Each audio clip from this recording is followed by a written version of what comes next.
Yo, what's up, Guardians? It's me, D Flawless. And today we're reading the TWAB. Right now, I'm live on Facebook, fb.gg/dflawlessfb. You can come check out the streams live there, or you can also catch us live on Twitch when we stream there, twitch.tv/d_flawless. But either way, let's get into this TWAB for December 2nd, 2021. This week at Bungie, written by DMG. This week at Bungie, we talk 30th anniversary release, moments of triumph, Trials Labs, and quality of life updates. Welcome to our final TWAB before the 30th anniversary release. It's an exciting time. Just a few more days stand between you and some fresh Destiny 2 experiences. We have some fun news to get through today, so let's get to it. We'll start you off with a recap of our Game to Give charity announcement, some news on Trials, Freelance, and then a few fun patch note previews. Third annual Game to Give charity event. Earlier today, our third annual Game to Give charity event kicked off. Between December 2nd and December 15th, we're inviting the Bungie community to join us in celebrating what we can accomplish together through games and generosity. This year, we have a wonderful stream marathon, which you're also invited to participate in, and a few awesome charity rewards for you to receive as a thank you for your donations. High five heart exotic multiplayer emote. Oh, that's awesome. Look at that. Look at that bad boy. That's beautiful. Ultrex Pura MK1 exotic ship. It's in the shape of a heart after the Bungie Game to Give emblem. Very, very nice. Oh, it even says Bungie Foundation on it. That's nice. We're also planning some fun for a Bungie block to end the live stream marathon. So stay tuned for even more awesome announcements. Thank you again to all Guardians who've been doing their part to support the world at large. We're excited to see what we can accomplish together through this charity event and even further beyond. Sign up to fundraise or donate today and follow the event on Twitter, Instagram, and Facebook. Hey, that's where we are right now. Trials Labs Freelance. This week brings another round of Trials Labs to Destiny 2. While Freelance will be familiar, we also have a minor change to access requirements to get into Trials for the first time. Here's a quick rundown from the team on what to expect. Team, hey all, we've got some Trials of Osiris quick hits ahead of the December holidays to share with you. While this will be a brief update before we take an end-of-year break, we're excited for the upcoming Trials Labs before the end of the year. This week is Trials Labs Freelance, a separate node where everyone playing queues by themselves. The mode is perfect if you don't have a regular team, but may even be a space for you to find other players to party up with for some flawless success in the team mode. This week is also a labs where you do not require the Trials intro quest to launch into the nodes. The only requirements are owning Beyond Light and being at 1290 power level or higher. While Trials can be a bit competitive, we hope this variation will open up PvP to more players and introduce them to some sweet rewards, and fuel more desire to give the Crucible a try from time to time. December 16 will be our last TWAB of the year, so we're announcing this well in advance. On December 31st through January 3rd, we will be running another Trials Labs Freelance. If you'd like to ring in the new year alone, we've got the playlist just for you. Wait, no, that's a sad way to look at it. If you're looking for a playlist that you can enter solo and potentially meet lifelong friends in, we've got the playlist just for you. Expect an additional Capture Zone and Freelance in early February before the Witch Queen launches.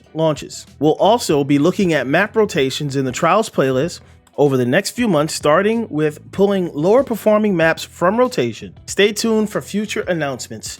See, this line right here, starting with pulling lower performing maps from rotation, this is worrisome because I hope they're adding back, because they've taken a lot of maps away. I hope they're giving us some maps back if they're going to be doing that. So far, that's the only thing that's giving me concern, but that's cool. They're trying to get more people into the Trials playlists in various PvP activities. Moments of Triumph 2021. Ah, yes, Moments of Triumph.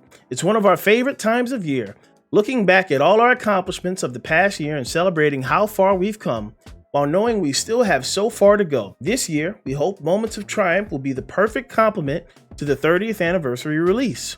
Between your dungeon runs or your adventures in Dares of Eternity, we have a collection of rewards for you to earn in-game. Showing your dedication over the last year, of course, if you complete all required triumphs and collect all the rewards, you'll unlock the MMXXII seal and title. I don't know what number, I think that's Roman numerals. What's that the Roman numeral for, chat? I don't know. Before we do a quick review of rewards, we'd like to pass the mic to the dev team to explain some of the inspirations behind this year's design. Team, Moments of Triumph is always a Moments of Triumph is always a special time for us, but this year it hits different. Okay, it stands for 2022. Well, that makes sense. Not only are we celebrating your incredible achievements across the solar system and dimensions this past year, but we also get to celebrate a triumph of our own, Bungie's 30th anniversary. One might argue that twice as much celebration as last year, and you know what? You'd be right. We've channeled this celebratory spirit into this year's new Moments of Triumph crest in a few fun ways we thought were worth sharing. Three swords rest in the top right corner in honor of our 30th anniversary, each a decade of doing what we love and being inspired by you. Flowers spring to life across the crest, honoring heroes' loss, embracing change, and symbolizing growth across seasons. The Guardian ship lifts off towards new adventures in the lower left corner, beyond the unforgiving cold of Europa to explore the stars once more. There are other secrets to uncover, of course, but we'll leave that to you. Now let's look at some sweet loot. And here we go. Look at that. We got a new ghost. Look at that sparrow. Oh my goodness. That sparrow. Woo, woo. Emblem. If you're looking to show your Guardian prowess in the real world, we have a new round of Bungie rewards for you to unlock and purchase from the Bungie store if you so desire. With our yearly t-shirt offering, we also have the Moments of Triumph seal pin for your jackets, pin boards, or whatever you may stick these things on. There is one last Bungie reward that could be unlocked, taking the form of a coin you may remember from years past. Oh, we got a strange coin pin, the 2022 pin, and then a mystery design. Your yearly quest for the Moments of Triumph t-shirt begins next week when the 30th anniversary goes live. Okay, armor mods update. Let's talk Glim Glam. Kicking off our list of quality of life updates,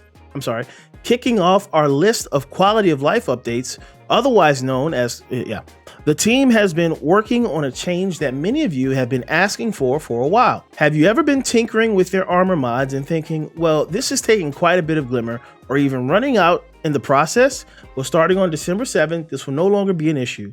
Starting next week, you can swap out your armor mods instantaneously at any time with no glimmer or currency required. Thank you, Bungie! This goal of the team is to better enable build crafting on the fly, whether you be loading into a PvP match or prepping for a nightfall. We've also seized this opportunity to make free and reversible socket actions available to all third-party Destiny 2 apps starting in December 7th. So in addition to equipping gear and transferring items to and from the vault, your favorite D2 apps will be able to apply Armor 2.0 mods, weapon perks, shaders, ornaments, and ghost projections on your behalf. That's awesome. Shout out to Dim.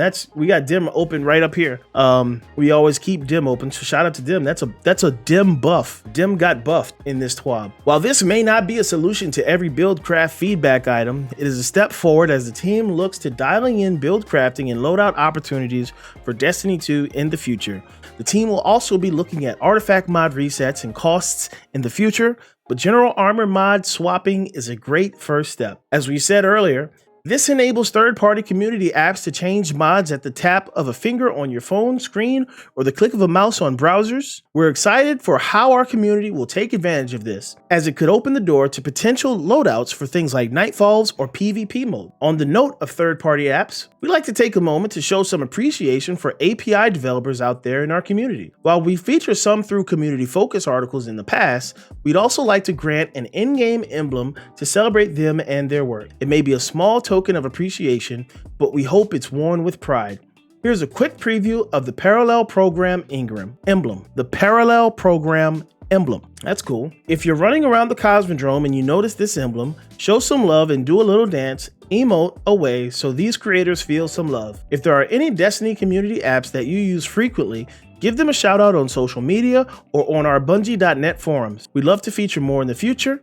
and make sure to get these emblems shared around. We've already started granting a few, but we have far more to dish out. If you've created an app to help the Destiny 2 community, we'll likely be in touch soon. Exciting stuff, right? This isn't the only quality of life change that will be coming next week. Keep reading for a quick list of upcoming items we're excited about. All right, here it is. Here's the meat of the TWAB, our final patch preview. Our 30th anniversary release will be our last content drop until the Witch Queen. Words are hard. Let's try that again. Our 30th anniversary release will be our last content drop until the Witch Queen. Sure, we might have a hotfix or two before the year is out, but this will be our last big patch. We're excited for Dares of Eternity and the new dungeon, but we're also looking forward to releasing some quality of life improvements that have been requested by players for some time. Photosensitivity changes, screen explosion, reduce the bright flash intense glows, updated near fade on particles, Hive headshot and darkness blast, Hive headshots VFX, intensity reduce, Hive darkness blast detonation and projectiles intensity reduce, taken projectiles and muzzle flashes, arc rifle, taken slug rifle, necromancer VFX, reduce intensity and normalize lights, hallowed lair boss fight, adjusted intensity particle near fade for multiple VFX in boss fights, area of effect tell intensity, how players understand the boss is casting lightning, lightning strike particles and light intensity reduce, impact particle near fades updated, cloud brightness animation frequencies slowed down, decals reduce in intensity, Scorn VFX, intensity of spawn object effects, performance and near fades updated on spawn, toxic muzzle flash, projectile performance and intensity tweaks, finisher intensity, adjusted shader and lights on finisher to not bloom, arc abilities and screen effects, arc object effect debuff have reduced intensity when in close proximity first person, reduce on-off flashing of our screen effects, reduce on-off flashing of our screen shaders, Blindwell, Dreaming City weapons now drop more frequently upon successful Blindwell completions. Okay, I thought I was still reading the VFX changes. Blindwell, Dreaming City weapons now drop more frequently upon successful Blindwell completions. There we go. If you're looking to round out your Dreaming City weapons collection, we highly recommend giving the Blindwell a few runs. This is awesome. That's a good change because I know I can now farm a Waking Vigil more reliably and things like that. Good change, Bungie, like that. Exotic ornaments, previews and purchases. Starting next Tuesday, we'll be adding a new avenue for players to discover and acquire exotic ornaments. While players may still hop into the Eververse to purchase exotic ornaments, they will also be visible and purchasable when inspecting a given exotic weapon or armor piece. I like this. You can go straight to the piece of armor and see what ornaments it has, and it does this. Yes, it's going to be purchasable from the piece of from the exotic itself. Love it. As an example, a Monarch will be receiving a sweet new ornament in the 30th anniversary release thanks to a recent community poll for future ornaments.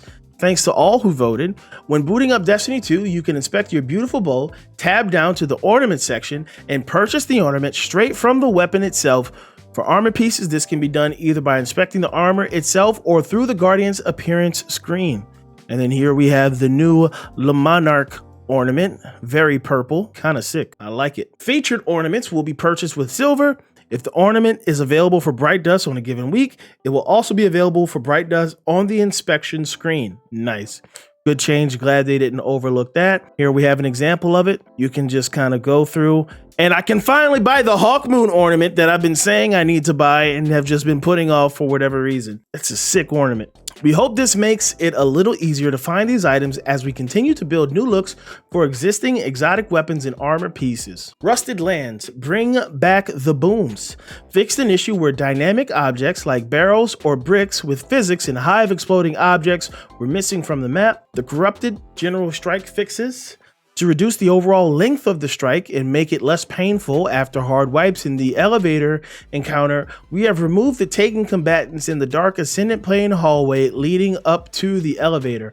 If a fire team hard wipes during the final phase of the boss fight in the ascendant realm, when they respawn, the portal to the ascendant realm will take them straight to phase 2 instead of making them replay the platforming section between phase 1 and phase 2. I like that. Very nice. When a Guardian arrives at the platforming area before the boss fight in the Aditium, Additum? I've never said that out loud. Any fire team members or ghosts left behind in earlier parts of the strike will now be teleported toward any fire team members or ghosts left behind in earlier parts of the strike will now be teleported forward to join their fire team. When players begin the elevator encounter, any straggler player or their ghost will be pulled forward to join the fire team. Fix an issue where Sadia's shields would regenerate faster than expected on Nightfall difficulty. Her shields now regenerate based on health thresholds in Nightfalls, just like they do in Direct Launch or the Vanguard playlist. The portal to the Ascendant Realm after Phase 1 of the boss fight should now reliably place players facing the correct direction. Fixed an issue that was preventing the combatants from walking to part of the right side area during the first half of the boss fight. Scion should now spread out a little bit more on that right platform. Fix an issue where Taken Acolytes was spawning and immediately falling to his death during the floating platform area before the boss fight. Fix an issue where, in certain conditions, the relic would despawn and never respawn during the boss phase. And fix the cosmetic issue where the relic spawners during the boss would spin before the relic was spawned. Wait, what about Doom Marchers? Yes, get it out of here. A few weeks back, we let players know that a few issues with Doom March would be addressed in the upcoming patch. The goal is to remove instances of players being double chained by lightning created by these exotic legs upon successful Titan Punch. Please note that it will still be possible to die to chain lightning when having low health. If you've taken damage from a different opponent or been hit by some AoE damage from a well-placed ballistic slam, you may still fall victim to the Dunes. Once a player is hit by a Dune Marcher's lightning chain, they cannot be hit again by the Dune Marchers for 2 seconds. Dune Marcher's lightning now only chains on targets that are alive. Icefall Mantle. Stasis Overshield can now be canceled by pressing the class ability input once more. Next Tuesday, we'll have the full list of patch notes available for your reading pleasure. Our goal is to get the article out a bit earlier in the morning so our sandbox focused players can get some eyes on more details for the upcoming ability changes. Expect timers for grenades, melees, and other abilities that were not covered in our previous TWAB. Okay, interest? So they're kind of nerfing Dune Marchers a bit, making it less frustrating. You're getting multiple chains from the same hit. Let me know in the comments how many times you've died to Dunes. Crossplay text chat check-in. It's been a while since our last crossplay update from the social team. In a previous TWAB, they provided a nice roadmap of what to expect as we brought crossplay online in Season of the Lost, but also on what to expect for future updates. Today we have a quick run through on text chat and what to expect in the winter timeframe. Hello everyone. The social team wanted to give you a quick update on our progress toward a unified text chat system. We recently pulled out cross-platform text chat between our 2 PC platforms, Steam and the Microsoft Store. We also let you know we'd be adding display-only support and then USB keyboard support in winter. So what does winter mean? It's time for an update. Display-only text chat will be available for all consoles with the release of the 30th anniversary pack on December. With the launch of the Witch Queen, USB keyboard text chat will arrive for consoles. What is display-only text chat on consoles? You'll be able to turn on text chat display in your settings. By using the ghost menu, you'll be able to bring up the display again if you'd miss a message. You will not be able to send messages, but you'll finally be able to read what your PC Fire teammates are chatting about. That's cool. That's a good change. What does USB keyboard text chat on console mean? You will not be able to move your character via keyboard. You'll be able to invoke the text chat window by pressing enter.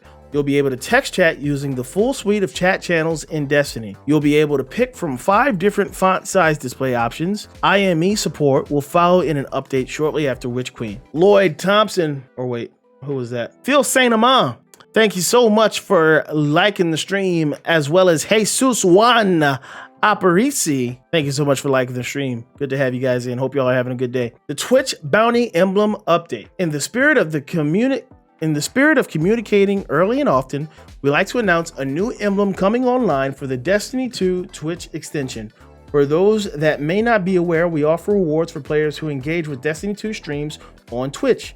During Trials weekends, players can react to matches to earn some Trials reputation and in-game currencies. We also offer a unique emblem for players who gift 2 subscriptions on Twitch channels using the Destiny 2 Twitch extension. Starting on December 16th, players who complete the gift subscription bounty will unlock a fresh emblem. Dresigity. How do you say that? Dresigity? The new emblem. We highly recommend visiting your favorite streams on December 16th and showing some love their community with a holiday season gift sub. That's very nice. And here's the emblem that you can get for gifting out 2 subs. Kind of has that old school PC look to it with the scroll bars and all that stuff. Pretty cool. It also has some 9 imagery in there. Very cool emblem.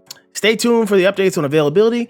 We'll be loud and clear the moment Dresig is live. How do you say that? Okay. And then we have scheduled maintenance, known issues. Destiny 2 is leaving Game Pass. I think movies goes here's right. Yo, AK! AK won movie of the week. Let's go! I haven't seen this one.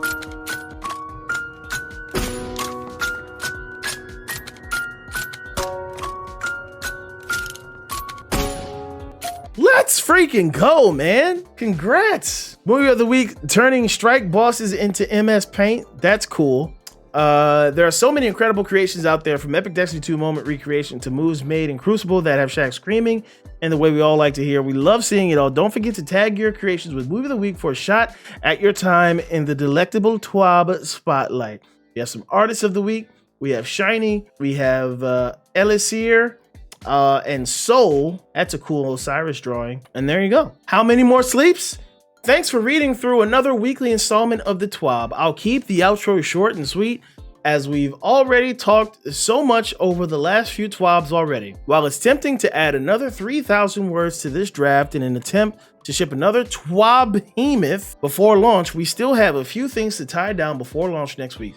30 years of Bungie have led us here. Thank you for playing. Thank you for being an amazing community. We'll see you bright and early on Tuesday, and we can't wait to see your reactions. Much love, DMG. Very nice. Guys, thank you so much for listening to the TWAB and watching it with me and going through it with me. Hope you enjoyed the video. If you liked the video, please leave a like, leave a comment. Let me know what you think about this week's TWAB. Also, follow me on Facebook, Twitch, Twitter, everywhere you can. I'll have those links in the description. But until next time, peace out.